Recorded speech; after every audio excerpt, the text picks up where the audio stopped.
Saludamos a Ever Otazú de la Gerencia de Impuestos Internos del Ministerio de Economía y Finanzas. ¿Cómo le va? Buen día.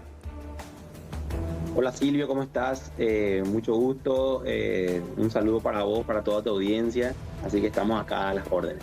Correcto. En primer término, para entender un poquito la función de esa gerencia, de qué se encarga actualmente, porque recuerdo yo años atrás, décadas atrás, hablábamos de impuestos internos, después eso se fue modificando, ahora nuevamente se reactiva esa figura. Así mismo es, Silvio. Bueno, primero que nada, tengo que hacerte una pequeña corrección en tu introducción, ¿Sí? porque la gerencia de impuestos internos forma parte de lo que es la Dirección Nacional de Ingresos Tributarios ahora, como bien sabes. La Subsecretaría de Estado de Tributación, que anteriormente dependía de lo que es el Ministerio de Hacienda, se fusionó con lo que era la Dirección Nacional de Aduanas. Entonces se crea la Dirección Nacional de Ingresos Tributarios, la DENIT, y la DENIT entonces queda estructuralmente queda con tres gerencias. La Gerencia General de Impuestos Internos, que es la que me ocupo hoy estar en ese lugar, que si queremos hacer una suerte de analogía es lo que anteriormente era la Subsecretaría de Estado de Tributación, la gerencia ejecutiva y la Gerencia General de Aduana, que también haciendo un símil sería como lo que anteriormente era la Dirección Nacional de Aduanas. Entonces el director Oscar Orue, el director nacional de ingresos tributarios, está por encima de las tres gerencias, que sería como una suerte de ministro en este momento, ya que estamos hablando de una entidad autónoma. Entonces, para hacer simplemente un pequeño comparativo, entonces nosotros ahora estamos separados de lo que sería el Ministerio de Economía. Obviamente sí, conforme a nuestra ley, la ley 7143, estamos vinculados con lo que es la política fiscal, obviamente, que es elaborada por el Ministerio de Economía y Finanzas en este momento. Pero más o menos esa sería la estructura, Silvio. Sí, señor. Bueno, y después de esta introducción queremos tocar un poquito contigo puntualmente el tema de alquileres, la legislación que rige precisamente esta actividad también de intermediación. Hay que decir que, según estoy mirando, la ley 6.380 del año 2019, que modifica un poco la tasa del IVA para el alquiler o arrendamiento. Antes se cobraba todo una tasa del 5%, sin embargo eso se modificó, entiendo, y se circunscribe exclusivamente para un inmueble destinado a vivienda, ya que para el comercio y otras actividades se eleva la tasa al 10%. ¿Esto es así, Ever? Es así mismo, Silvio. Hoy en día, por nuestra ley 6.380, la última modificación, la última gran reforma tributaria que tuvimos en el año 2019, tenemos dos tasas de lo que sería lo relacionado para los alquileres o las locaciones.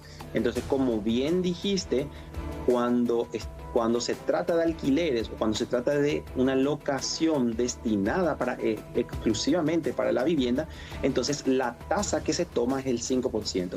Si se trata de alquileres para realizar actividades comerciales, entonces sí estamos hablando de una tasa del 10%. Ahí se hace una salvedad también que la propia ley nos dice, porque bien podría ser que nosotros estemos alquilando un espacio o un inmueble con varios espacios, y si ese inmueble o si esos espacios que yo estoy alquilando lo tengo dividido en una parte alquiler, una parte para vivienda, porque es muy común que, por ejemplo, nosotros alquilemos un salón que tiene una piecita, yo vivo en la pieza y tengo un salón destinado al comercio, entonces la tasa que va a primar es la tasa comercial. Entonces yo estoy alquilando unos espacios donde una parte es para vivienda y la otra parte es para comercio, entonces efectivamente la tasa que prima va a ser la del 10%.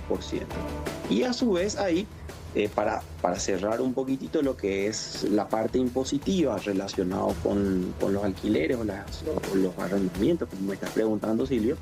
Entonces ahí tenemos que ver otra vez cuál sería la afectación en lo que es renta. Porque por un lado, si hablamos justamente de alquileres para vivienda y como persona física yo estoy alquilando, entonces voy a estar sujeto a lo que es el impuesto a la renta personal en su modalidad de rentas y ganancias de capital, porque como bien sabes, con la ley 6.380 el impuesto a la renta personal ahora se dividió en dos tipos de rentas. Sí. Las rentas de servicios, las que provienen justamente de las actividades nuestras, ¿verdad? Ya sea de forma independiente, dependiente, todo el salario que yo voy obteniendo, y famoso ese tope que conocemos, que es de los 80 millones, a partir de ahí es uno obligado a ser contribuyente. Y también las rentas y ganancias de capital, entre ellas se incluyen los alquileres.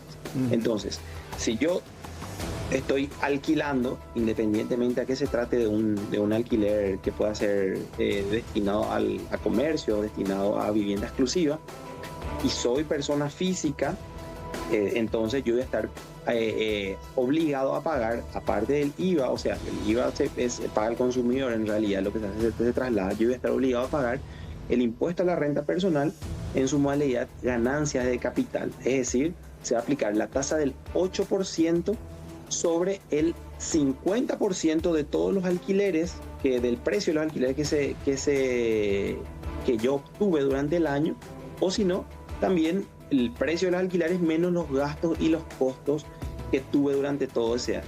Ahí explico un poquitito, ¿verdad? Para que se entienda un poco mejor. Hay dos maneras de liquidar el impuesto a la renta personal en cuanto a las ganancias de capital. Una es todo lo que durante ese año yo obtuve como precio de alquiler, es decir, si mi alquiler costaba 1 millón de guaraníes, al término de enero hasta diciembre, exacto, del ejercicio, yo obtuve 12 millones de guaraníes. Una de las formas de liquidar es la renta presunta, es decir, se aplica el 50% de esos 12 millones, que van a ser 6 millones, y sobre esos 6 millones yo aplico la tasa del 8%. Esa sería una forma de liquidar. ¿La otra? Exacto. La otra forma de liquidar sería todo lo que obtuve en ese año, en concepto de ese mismo ingreso, o sea, los 12 millones, y yo le resto todos los gastos que tuve para mantener ese alquiler.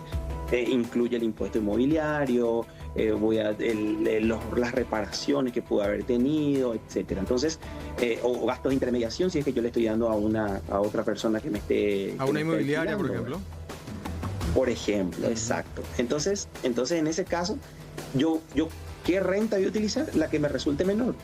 Entonces, si es que mis gastos no fueron muchos, y qué sé yo tuve gastos 3 millones al año, voy a tener menos 12, 9 millones va a ser mi base imponible, y resulta que el 50% de 12 millones es 6, entonces yo voy a utilizar el 6 y sobre eso voy a aplicar la tasa del 8%. Esa sería la lógica del impuesto más básicamente como estamos ahora, como está diseñado ahora en la ley 6.380.